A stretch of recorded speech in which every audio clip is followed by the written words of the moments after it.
नमस्कार और बहुत बहुत स्वागत है आपका CNBC आवाज पर। आप देख रहे हैं हमारी एक खास पेशकश जहां पर हम देते हैं आपके सवालों के जवाब, आपके इन्वेस्टमेंट से जुड़े सवालों के जवाब। स्पेसिफिकली आपके कौन से स्टॉक्स इस वक्त कैसा परफॉर्म कर रहे हैं, कहीं मन में थोड़ा डर है कि बहुत ज़्यादा गिर रहा है, कहीं अच्छा कर गया है तो क्या मैं मुनाफा वसूल कर लूं। ऐसे आपके स्टॉक से जुड़ी हर क्वेरी का जवाब इस शो के अंदर आपको मिलता है।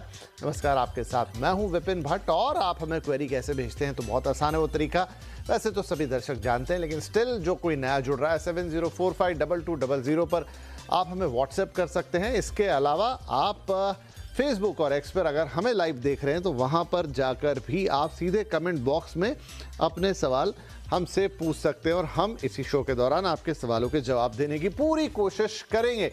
तो ये तो हो गया आप कैसे हम तक अपने सवाल पहुंचाएंगे, और बाकी का पूरा शो तो आपके लिए बेहद काम का है ही। अगर आपके लिए आपके सवाल इस शो में ना है तो भी, क्योंकि बहुत सारी जनरल क्वेरीज होती हैं जिनके जवाब यहाँ पे मिल जाते हैं, सवाल नहीं भी भेजा है तो भी आप अगर ये शो देखेंगे तो आपके बेहद काम आएगा, राइट। और आज आपके सवालों के जवाब देने के लिए हमारे साथ हैं इक्विनॉक्स रिसर्च एंड एडवाइजर्स के पंकज रांदड़ सर। बहुत बहुत स्वागत है पंकज जी आपका शो पर। तो पंकज जी से ढेर सारी हम बातें करेंगे, आपके लिए एक बढ़िया स्ट्रेटेजी भी तैयार करवाएंगे मार्केट के लिए, और साथ में आपके सवालों के जवाब तो होंगे। लेकिन उससे पहले थोड़ी एक नज़र डाल लेते हैं आज के मार्केट पे। तो निफ्टी की वीकली एक्सपायरी का दिन था, बाजार में तेजी देखने को मिली। खरीदारी के दम पर सेंसेक्स ऑलमोस्ट 400 अंक उछल गया तो निफ्टी भी 119 अंक की बढ़त हासिल करने में कामयाब दिखाई दिया। बैंकिंग शेयरों में जोरदार एक्शन था, मिड कैप स्मॉल कैप शेयरों में भी आज खरीदारी हुई। तो ओवरऑल क्यों बाजार का मूड बदला और बाकी मार्केट ने कैसा परफॉर्म किया, जरा थोड़ा डिटेल में देख लेते हैं हमारी सहयोगी रक्षा रावत के साथ। निफ्टी की वीकली एक्सपायरी के दिन बाजार में शुरुआत काफ़ी अच्छी हुई, लेकिन इंट्राडे में निफ्टी एक बार को लाल निशान में ज़रूर स्लिप हुआ। वहां से काफ़ी अच्छी शॉर्ट कवरिंग बैंकिंग शेयरों के दम पर आई और बाजार ने एक शानदार क्लोजिंग दी। अगर निफ्टी की बात करें तो यहां पर करीब करीब 120 अंकों के साथ क्लोजिंग हुई है। निफ्टी बैंक में मूव्स काफ़ी अच्छे थे, करीब 1100 अंकों के साथ बढ़त के साथ यहां पर क्लोजिंग हुई है। मिड कैप और स्मॉल कैप में भी आज काफ़ी अच्छी खरीदारी देखने को मिली। अगर आज के सेक्टोरियल मूवर्स की बात की जाए तो पिक्चर कल के मुकाबले काफ़ी ज़्यादा अच्छी है और PSU बैंक यहाँ पर आज काफ़ी अच्छे गेंस दिखाई दिए, आज का हीरो ऑफ द डे रहा। और जो NRI डिपॉजिट है और जो RBI के हेजिंग नियमों में जो ढील मिली है वहां से यहाँ पर गेंस देखने को मिले। तो PSU बैंक इंडेक्स यहाँ पर 3.5% से ज़्यादा के मूव्स दिखाई दिए। इसके अलावा defence, financial, capital market, reality सभी जगह अच्छी खरीदारी देखने को मिली। अगर आज के लूजर्स की बात करें तो यहाँ पर निफ्टी IT ने आज बाजार को डिसअपॉइंट किया है। अगर आज के निफ्टी गेनर्स की बात करें तो यहाँ पर इंडिगो, जो क्रूड में नरमी आई है और काफ़ी सारी पॉजिटिव रिपोर्ट आई है, ब्रोकरेज रिपोर्ट, वहां से यहाँ पर गेंस देखने को मिले। इसके अलावा Jio financial, Eicher motor, Apollo hospital, ICICI bank और SBI जैसे काउंटर्स थे जहां पर तेजी देखने को मिली। अगर आज के लूजर्स की बात की जाए तो ONGC, Titan, NTPC, Eternal, Tech Mahindra, Power Grid, ये सारे काउंटर्स थे जहां पर निफ्टी को सपोर्ट नहीं मिला है। अगर आज के मार्केट की बात की जाए तो ओवरऑल एक अच्छी क्लोजिंग देखने को मिली। राइट, तो ये था आज का बाजार। और बात कर लेते कि आज के इस बाजार में FI और DIIs ने क्या किया, किस तरह के सौदे उन्होंने लिए हैं। तो आज FIIs हमेशा की तरह वो तो बिकवाली ही करते हुए नजर आए, 4,566 करोड़ से ज़्यादा की। लेकिन DIIs ने आज जम के खरीदारी की है, 6,159 करोड़ रुपए से ज़्यादा की खरीदारी आज DIIs करते हुए नजर आए। और यही कारण रहा कि उन्होंने आउट परफॉर्म कर दिया FIIs को बिकवाली और खरीदारी के मामले में, और आपने मार्केट में एक अपसाइड मोमेंट देखा। लेकिन अब इम्पॉर्टेंट ये होगा कि क्या बुधवार को भी मार्केट का मूड, माहौल, नंबर्स कुछ ऐसे ही दिखाई देंगे। आइए हम पंकज जी से पूछेंगे। तो पंकज सर, एक अच्छा ट्यूसडे मार्केट में, लेकिन क्या इसी आधार पर बुधवार की भी नींव रहेगी या फिर अगेन बुधवार को क्या होगा वो बुधवार को ही बताया जा सकता है? Good evening Vipin ji, and good evening to all the viewers. Vipin ji, देखिए, मैं आमतौर पर निफ्टी से शुरू करता हूं, लेकिन मैं आज बैंक निफ्टी के साथ में शुरू करना चाहूंगा। जिस हिसाब से एक 2.25% की रैली इंट्राडे के अंदर देखने मिली और एक बढ़िया मारूबोजू टाइप कैंडल यहाँ पर देखने मिली है, बहुत ही क्लासिकल ब्रेकआउट बैंक निफ्टी में देखने मिला है। तो मुझे लगता है कि बैंक निफ्टी के अंदर बार्गेनिंग पावर अभी निफ्टी के मुकाबले काफी ज्यादा है। PSU बैंक्स बढ़िया काम कर रहे हैं। यहाँ से नीचे अगर मैं देखूं बैंक निफ्टी में तो 53,500 के नीचे ही सेलिंग विटनेस हो सकती है। हालांकि अभी की आज की जो क्लोजिंग है 55,450-500 के इर्द गिर्द है, तो मुझे लगता है कि बार्गेनिंग पावर बैंक निफ्टी में ज्यादा है। निफ्टी के अंदर हालत थोड़ी सी मुझे लगता है कि कंपैरेटिवली थोड़ी खराब है। इनसाइड बार का जो डेली टाइम फ्रेम के ऊपर विटनेस हो रहा है उसी के अंदर ये कामकाज करते हुए नजर आ रहा है। डाउन साइड में अगर हम लोग देखते हैं निफ्टी को, तो 23,150 का जो सपोर्ट है वो अभी भी इंटैक्ट है। जब तक वो 150 का लो टूटेगा नहीं, निफ्टी के अंदर गिरावट जो है वो देखने नहीं मिलेगी। अगर कोई भी सूरत में मार्केट अगर गिरता है, अपार्ट फ्रॉम जियोपॉलिटिकल टेंशंस, अगर टेक्निकल गिरावट कहीं पे भी मार्केट में होती है तो डेफिनेटली खरीदारी के मौके ढूंढने चाहिए और स्टॉक स्पेसिफिक जो है उसके अंदर अपना मूड माहौल बनाकर काम करना चाहिए। राइट, तो ब्रॉडर मार्केट्स की भी बात हो गई और सर ने कहा स्टॉक स्पेसिफिक भी थोड़ा मूड माहौल बना के काम करना चाहिए। थोड़ा स्टॉक स्पेसिफिक भी पूछ लेते हैं, तो सर कोई पर्टिकुलर स्टॉक जहां आप नजर रखेंगे? जी विपिन जी, एक स्टॉक में जाना पसंद करूंगा। एस्ट्रल का फ्यूचर आखिरी 1 घंटे के अंदर एक बढ़िया मूव्स इस स्टॉक ने एंटिसिपेट होते हुए देखे हैं और वॉल्यूम जो है वो काफी बढ़िया अवसर जो होते हुए देखने मिला है। यहाँ पे आरएसआई पॉजिटिव डाइवर्जन है, की मूविंग एवरेजेस के ऊपर एक काउंटर फिलहाल लोअर टाइम फ्रेम के ऊपर ट्रेड कर रहा है, तो 1532 रुपए की रेंज में इसमें खरीदारी की सलाह रहेगी। 1518 रुपए का एक स्टॉप लॉस छोटा मेंटेन करके चलना है 1% जितना, और ऊपरी लेवल पर मुझे लगता है 1560 के टारगेट्स जो है वो विटनेस हो सकते हैं। राइट, तो एस्ट्रल फ्यूचर्स को खरीदने की यहाँ पर सलाह है। टारगेट्स होंगे आपके लिए 1560 के और 1518 पर आपको जो है स्टॉप लॉस लगा लेना है। आज 1532 के आसपास की इसकी क्लोजिंग रही, तो एस्ट्रल का फ्यूचर बाय करने की सलाह यहाँ पर पंकज जी दे रहे हैं। ठीक है जी, ये पंकज जी की सलाह हो गई। अब आपके सवालों की बारी है। पहले कॉलर आ गए हैं फोन लाइन पे, प्रशांत मिश्रा कॉल है बेंगलुरु से। प्रशांत जी स्वागत है आपका, बताइए क्या सवाल है। Good evening. एक्चुअली मेरे पास 2959 शेयर है TTML का। ओके, तो एट द एवरेज प्राइस है 68 रुपीज 50 पैसे। मैंने 122 से लेके 44 तक के रेंज में उसको खरीदारी किए हैं। 122 में पहले लिए थे, बाद में जब बहुत कम होते होते 44 रुपीज हुआ तभी हमने लिया है। तो इसको क्या करें? ऐसा ही ट्रेडिंग करने के लिए तो लिए थे, फंस गए हैं इसको लेके। नहीं कोई बात नहीं, फंसा हुआ महसूस मत कीजिए, हो जाता है कई बार। तो 144 से लेके 40 के रेंज में पंकज जी इन्होंने खरीदारी की और तब जाके 68 रुपए का ये का एवरेज निकला है। तो ऑलमोस्ट 3000 शेयर्स हैं इनके पास, पर फिर भी 25 रुपए का चूंकि लॉस हो रहा है, तो यहाँ पर मिश्रा जी को लग रहा है कि थोड़ा फंस गए। ये देखिए, बिजनेस पॉइंट ऑफ व्यू से अगर पर्टिकुलर काउंटर देखे तो थोड़ा भी मजा नहीं है काउंटर के अंदर। और टेक्निकली हम लोग जब देखते हैं तो कहीं ना कहीं पुश जो है वो फंडामेंटल्स का होना ही चाहिए, तब हम लोग बहुत बढ़िया तरीके से एनालिसिस कर सकते हैं। यहाँ पे बिजनेस समझ में नहीं आता है, वॉल्यूम समझ में नहीं आता है, बिल्कुल मतलब लोएस्ट वॉल्यूम इसके अंदर होते हुए नजर आया। एक दौर था कि ये 2.5 रुपए से भी बहुत जबरदस्त तेजी यहाँ पर देखने मिली थी और उसके बाद में ये बहुत सबड्यूड हुआ और लोअर लोज के फॉर्मेशंस देखने मिले। इसके अंदर एक उछाल देखने मिला है। अगर कोई भी उछाल 45, 48 के आसपास आता है तो एग्जिट करने की ही सलाह रहेगी। ये स्टॉक रखने में कोई पॉइंट नहीं लगता है। जी, मिश्रा जी हैं क्या फोन लाइन पर? हाँ जी। सर ये बताइए कि जैसे पंकज जी ने भी कहा कि एक वो तो टेक्निकल एनालिसिस दे रहे थे, लेकिन उन्होंने कहा कि फंडामेंटल भी देखने होते हैं कि आपको समझ में आए कि कंपनी कैसा परफॉर्म कर रही है, कैसा परफॉर्म कर सकती है, किस क्षेत्र की कंपनी है। लेकिन मुझे ऐसा लगा कि आपने इस कंपनी को बहुत ज़्यादा खरीदते कोई खास कारण, कोई खास कहीं से सलाह मिल रही थी? मैं जस्ट एक आइडिया के लिए पूछ रहा हूँ आपसे। नहीं, ऐसा कोई बात नहीं है। नॉर्मली क्या है कि उसको हमने ट्रेडिंग करके भी बहुत मतलब इंट्राडे में बहुत पैसा कमाया है। ओके, तो इसलिए जी ठीक है। हाँ बोलिए सर।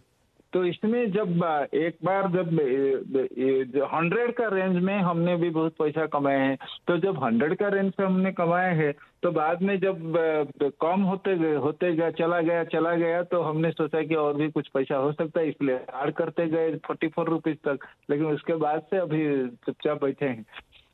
तो 48 रुपीज गॉट योर पॉइंट। समझना चाह रहे थे सिर्फ इसलिए ताकि आम दर्शक, बाकी दर्शक भी समझें या बाकी जो निवेशक है वो भी समझे कि एग्जैक्टली कई बार क्या होता है। तो प्रशांत जी कह रहे हैं कि एक समय तो जब वो रेंज मिल रही थी तो इंट्राडे में काफ़ी कमाई हो गई, लेकिन उसके बाद जब वो रेंज घटना शुरू हुई तो फिर वो कमाई जाके फंस गई। और चूंकि देखिए 3000 शेयर हैं और हर पे 25 रुपए का लॉस तो अभी भी है।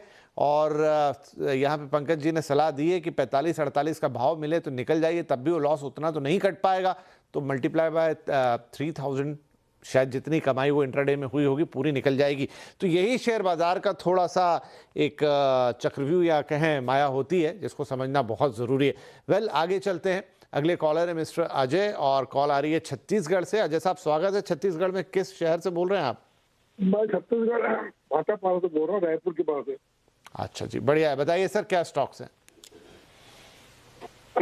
मैं सर ये 500 शेयर लिया था 1051 में, अडानी ग्रीन।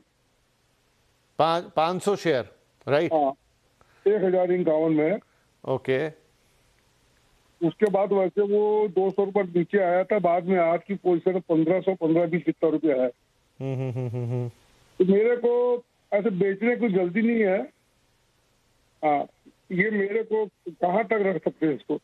ठीक है, अब ये बिल्कुल उल्टी कहानी। पिछला सवाल बिल्कुल अलग था, ये उससे दूसरी दिशा का सवाल है कि यहाँ पर इन्होंने 500 शेयर खरीदे, शायद ये भी अलग अलग समय में खरीदे क्योंकि रेंज बता रहे थे कि कहाँ तक गया क्या हुआ। फिलहाल का जो मार्केट प्राइस है CMP है उस पर उन्हें 525 रुपए से ज़्यादा का प्रॉफिट है। पंकज जी, अब ये बिल्कुल अलग केस है, अलग उदाहरण है। यहाँ से इनके सवाल का तो जवाब दीजिएगा ही, लेकिन और जो बाकी निवेशक देख रहे हैं वो क्या सीख ले सकते हैं?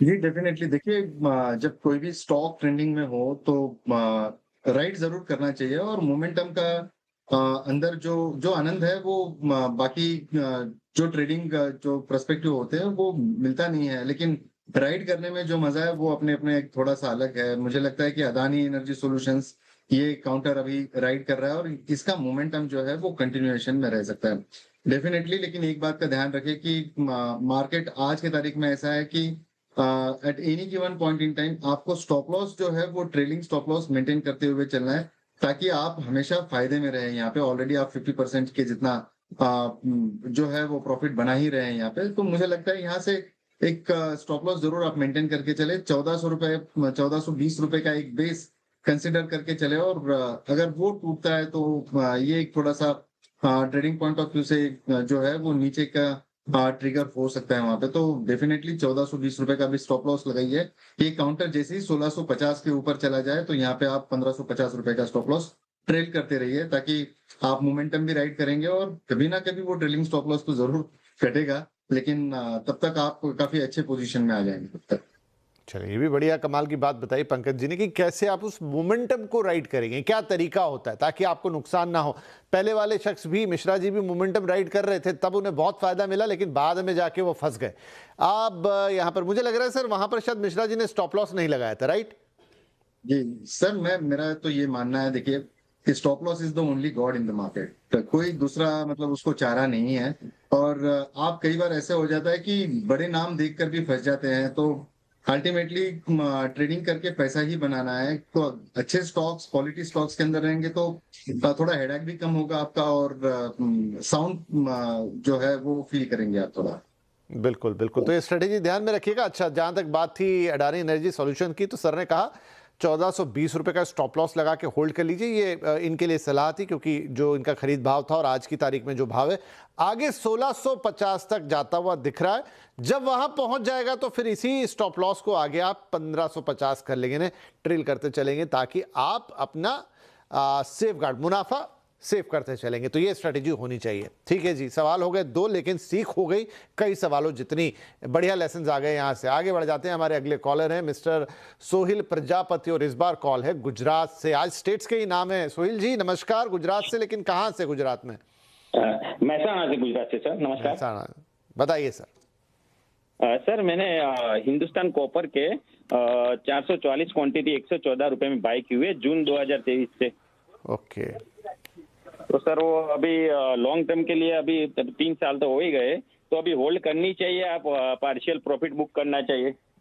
अच्छा, बढ़िया सवाल है। ये भी एक और सवाल जो और कुछ सिखा के जाएगा। तो सर देखिए 2023 का बता रहे हैं, 114 में खरीदा था, आज बढ़िया इनका 519 रुपए का हो गया शेयर, और उस हिसाब से हर शेयर पे इनको 405 रुपए का प्रॉफिट है। शेयर्स की संख्या भी धीरे धीरे 440 कर ली है इन्होंने। क्या करना चाहिए? क्या पार्शियल प्रॉफिट बुक करें या अभी और इसमें गुंजाइश है? स्टॉप लॉस बढ़िया लगाएं और रखें इसको अच्छे से। देखिए सर, 114 रुपए की खरीदारी और जिस तरीके के पेशेंस इन्होंने दिखाए हैं वो अपने आप में काबिले तारीफ जरूर है। अगर मैं कहूँ यहाँ पे, मैं कंटिन्यूअसली मैं मेटल्स भी ट्रैक करता हूँ, तो जिस हिसाब से अभी कॉपर की मोमेंटम प्लेस्ड है, मुझे लगता है कि कॉपर एक फ्रेश ब्रेकआउट के लिए तैयार है, और ये पेरिफेरल जो है ये हिंद कॉपर के अंदर देखने मिल सकता है। यहाँ पे मेरे हिसाब से ये काउंटर को डेफिनेटली होल्ड करके चलना चाहिए। जो इसका जो रिसेंट हाई यहाँ पर हम लोगों ने विटनेस किया था 760 का, उस वहां तक आने में तो जरूर देर लगेगा, लेकिन ये काउंटर मैं देख रहा हूँ यहाँ पे 610 रुपए तक एंटिसिपेट कर सकता है। अगर यहाँ से अगर मैं स्टॉप लॉस की सलाह भी दूं तो मुझे लगता है 460 का एक ट्रेलिंग स्टॉप लॉस मेंटेन करके चले। वैसे जरूरत तो नहीं पड़ेगी यहाँ पे, मुझे लगता है काउंटर 610 के लिए एंटिसिपेट होने के लिए तैयार है। क्या बात है, 610 तक जाने के लिए तैयार है। 460 रुपए का फिर भी एहतियातन स्टॉप लॉस लगा लीजिए, लेकिन सर ने इसकी कुंडली देखी है तो मानना है उनका कि ये तो ऊपर ही चढ़ना है। तो प्रजापति जी वेल डन, बहुत बढ़िया, आपका पेशेंस आपके लिए काम आया है। अच्छा स्टॉक, अच्छी कंपनी आपने खरीदी। 610 रुपए के तो सीधे टारगेट है। आगे 760 का भी फिगर बोला है पंकज जी ने, वहां तक गया तो और बढ़िया, यानी आपके लिए मुनाफा ही मुनाफा, चांदी ही चांदी कॉपर के अंदर। बढ़िया है, बधाई आपको। आगे बढ़ते हैं, अगले कॉलर है मिस्टर राजेंद्र और कॉल है नई दिल्ली से। राजेंद्र जी स्वागत है आपका, बताइए क्या स्टॉक है सर। नमस्कार जी। नमस्कार। भट्ट साहब को नमस्कार, पंकज जी को नमस्कार। भट्ट साहब को very very good night. Bhatt साहब, मैं I like you and I appreciate your method. Thank you sir, thank you. 4000 share हैं सुजलॉन के 63 के हिसाब से जी जी, और 4000 शेयर है वोडाफोन के 20 के हिसाब से, 20 के हिसाब से। अरे सर मेरा गलत फाइल लग रहा, आप ले ले तो 80 शेयर है 1310 के। जी तीसरा मैं नहीं समझ पाया आपका, क्या आपने दो सुजलॉन और वोडाफोन तो समझ में आ गए। Gulf oil lubricant. Gulf oil lubricant, अच्छा कितने बोले आपने। मेरे पास सर वो है 80 शेयर 1310 के। 1310, ठीक है ठीक है जी, फटाफट आपके सवाल लेते हैं। 1310 के तीनों ही जगह पे थोड़ा नुकसान उठा रहे हैं इस समय। तो आप देखिए सुजलॉन, वोडाफोन, पंकज सर, अब ये दो ऐसे काउंटर है कि कंपनियां, इनके नाम तो बहुत बड़े हैं, लेकिन हमें पता है कि इनके स्टॉक की क्या स्थिति हुई पिछले वक्त में, और मतलब शायद वहां थोड़ा लालच भी बन जाता है कि बहुत ही छोटा प्राइस टैग है और उस हिसाब से एक बड़ी क्वांटिटी आ जाती है। एक साइकोलॉजिकल गेम प्ले भी रहता है, 2-5 रुपये भी ऊपर नीचे हुआ तो आपको लगता है कि उसमें एक मौका बनता है। लेकिन ऐसे स्टॉक्स के साथ क्या स्ट्रेटजी रखनी चाहिए। सर जी, ये दो स्टॉक्स मैं जितनी बार भी शोज पे रहता हूँ, जो भी फॉलोअर शोज होते हैं, जरूर पूछा जाता है, और मैं सुजलॉन के ऊपर और वोडाफोन के ऊपर मैं अपनी राय देना थोड़ा सा डालता हूँ, लेकिन आज मौका भी है और दस्तूर भी है, मैं कुछ बोलना भी चाहूंगा। देखिए जिसके अंदर पब्लिक होल्डिंग इतनी भर भर के है और न्यूज के हिसाब से ये काउंटर चलते हैं। अब वोडाफोन की अगर मैं बात करूं यहाँ पे, तो 11 रुपए के बाद में ये काउंटर चलना स्टार्ट हुआ है।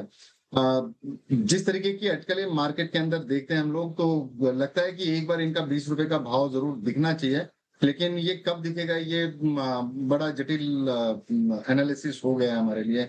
मुझे लगता है कि वोडाफोन के अंदर कोई भी उछाल 16 रुपए के आसपास अगर आता है तो एग्जिट करें। गवर्नमेंट के बहुत ज्यादा इन्फ्लुएंसेस इसके अंदर होते हैं और काफी सारे तकलीफों से जूझ रहा है ये काउंटर। टेक्निकल्स पे अगर देखते हैं तो 11 के बाद में जिस हिसाब से चल रहा है ये, तो ये मोमेंटम 1-2 रुपए की और हो सकती है। अब 1-2 रुपए की मूवमेंट में भी अगर हम लोग देखते हैं तो 20-25% तक का मूवमेंट इसके अंदर थोड़ा सा हम लोग समझ कर चल सकते हैं। सुजलॉन के अंदर ऑनेस्टली स्पीकिंग सर, कि इसके अंदर कोई स्टोरी नजर नहीं आती है। ये बिल्कुल निवेश का काउंटर लगता नहीं है मेरे को। हाँ, अगर आप ट्रेडिंग कर रहे हो, क्वांटिटी बहुत ज्यादा है और आपको सेटअप बहुत सही लग रहा है, तो वहां तक ये बात ठीक है, लेकिन ये काउंटर को अपने पोर्टफोलियो में जरूर नहीं होना चाहिए। तो देखिए दोनों ही काउंटर के लिए सर ने बोला है कि ये ऐसे काउंटर है जिनसे बचे तो बेहतर है, क्योंकि ये आपको थोड़ा भटका सकते हैं। तो देखिए वोडाफोन पे तो राय उन्होंने दे दी, 16 रुपए के भाव मिले तो एग्जिट कर लिए। सर सुजलॉन में कुछ राय कि कहाँ एग्जिट कर लें या तुरंत ही कर लें? नुकसान में तो ये वहां पे भी थे। तब देखिए सुजलॉन के अंदर इसलिए स्टोरी थोड़ी बहुत इसलिए ठीक लगती है कि ये अब काउंटर फ्यूचर्स में भी ट्रेड होने लग गया है। तो अब जो अपसाइड जो आती है इसके अंदर थोड़ा सा लिमिटेशन देखने मिल जाता है। पहले जैसा ये काउंटर एकदम जो जिस तरीके से एग्रेशन में चलता था, सिर्फ कैश में होता था, तभी वैसा एग्रेशन यहाँ पे दिखना थोड़ा सा मुश्किल लगता है। लेकिन बहरहाल इसके अंदर 60-61 तक के रेट्स एक बार जरूर देखने मिल सकते हैं। मार्केट भी अगर साथ दे तो ये 60-61 का रेट बहुत जल्द देखने मिल सकता है। वहां पर आके एक बार सेकंड थॉट लेना चाहिए इसके ऊपर। 63 की खरीदारी थी, 61 तक भी आया तो काफी नुकसान कवर हो जाएगा। वहां पे एक दोबारा सर कॉल ले लेंगे राजन जी आपसे, लेकिन थोड़ा बचिए ऐसे स्टॉक से क्योंकि बहुत ज्यादा वॉलेटिलिटी इनमें रहती है, फिर जैसा आपने कहा फंसा हुआ सा महसूस हो जाता है। चलिए इसी के साथ एक वक्त छोटे से ब्रेक के बाद आपके कुछ और सवाल लेंगे।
Welcome back. हम दे रहे हैं यहाँ पर आपके सवालों के जवाब। पंकज जी हमारे साथ बने हुए हैं और ब्रेक के बाद कुछ और कॉलर्स हैं जो इंतजार में हैं। तो योगेश जी आ गए हैं, मुंबई से कॉल पर हैं। योगेश जी स्वागत है आपका, स्टॉक बताइए।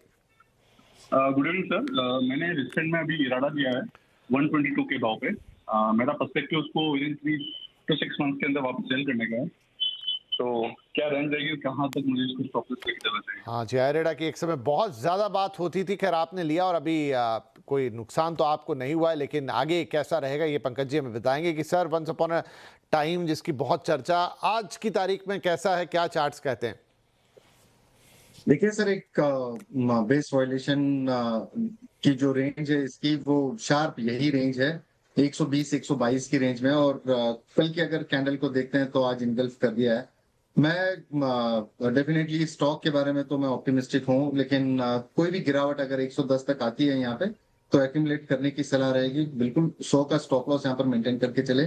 पोजिशनल पॉइंट ऑफ व्यू से मैं इसको देखता हूँ 140-155 तक के टारगेट्स यहाँ पर देखने मिल सकते हैं। समय आपको अच्छा खासा देना होगा। इसका जो 200 डेमा प्लेस्ड है डेली टाइम फ्रेम के ऊपर 136 है। ये काउंटर जैसे ही 136 क्रॉस करेगा, मुझे लगता है कि ये सबसे बड़ा ब्रेकआउट का संकेत वहीं देगा, तो होल्ड करने की सलाह रहेगी। नीचे में एक्यूमुलेट करना है 100 रुपए के स्टॉप लॉस के साथ। राइट, तो 2-3 फिगर्स हैं जो अच्छी तरह याद कर लीजिए। एक तो होल्ड करना है आपको, नीचे में 100 रुपए का स्टॉप लॉस लगाना है, उसके इर्द गिर्द ही सर ने कहा है कि आप एक्यूमुलेट भी कर सकते हो। ऊपर चढ़ा 136 का लेवल बड़ा इंपॉर्टेंट होगा, और अगर वो क्रॉस किया तो वहाँ से स्टेबिलिटी और बढ़ेगी, तब आपको 141 जो कि इसका एक ब्रेकआउट पॉइंट है, वहाँ से 140-155 तक के आपको ये टारगेट्स दिखा देने में सक्षम रहेगा। रेंज बता रहे थे 120-22 के बीच में रहती है, लेकिन 100 का stop loss, accumulated low level, और फिर आगे 140, 150, 136 भी इंपॉर्टेंट होगा ध्यान रखने के लिए। आगे बढ़ जाते हैं। एक एसएमएस है हमारे पास आशीष जी का, और नागपुर से इन्होंने भेजा। इनके पास है हीरो मोटोकॉर्प के 70 शेयर 5078 के भाव पर, और 222 रुपये का नुकसान है हर शेयर पर। वैसे तो सर अभी इस वक्त तो ऑटो बिक्री अच्छी ही आई है, आगे कह नहीं सकते, लेकिन मॉनसून के ऊपर काफ़ी संशय है। लेकिन क्या इनका जो नुकसान है उसकी भरपाई होने की कोई उम्मीद? देखिए, ये काउंटर अपने आप में काफी शानदार है। अगर ये काउंटर के अंदर अगर फिलहाल नुकसान दिख रहा है तो कोई घबराने वाली बात नहीं है, लेकिन टेक्निकल टर्म्स की अगर मैं बात करूं तो ये काउंटर ने 200 डेमा के नीचे पिछले 3 हफ्तों से ज्यादा का समय हो गया है कि वो 200 डेमा के नीचे समय बिता रहा है। 5000 की लेवल इसकी काफी क्रूशियल है। अगर 5000 की लेवल एक बार क्रॉस हो जाए तो ये काउंटर के अंदर दोबारा एक जो है वो चाम आते हुए नजर आएगा। फिलहाल ये काउंटर लोअर लोज के फॉर्मेशंस जो है वो वीकली टाइम फ्रेम के ऊपर देखने मिले हैं। यहाँ पे घबराने वाली बात नहीं है, फंडामेंटल्स काफी अच्छे हैं। काउंटर चलने में थोड़ा सा हो सकता है कि थोड़ा सुस्त हो, लेकिन लॉन्गर टर्म पर्सपेक्टिव से ये काउंटर डेफिनेटली होल्ड करना चाहिए। बड़ी गिरावट अगर इस काउंटर में आती है तो खरीदारी की ही मौके ढूंढने हैं इसके अंदर, कोई शॉर्ट सेल करना नहीं है, पोजीशन होल्ड रखे। ऊपरी लेवल पर मुझे लगता है कि 5800 6500 रुपए तक के भाव 1 साल का पर्सपेक्टिव रखकर चले तो देखने मिल सकता है।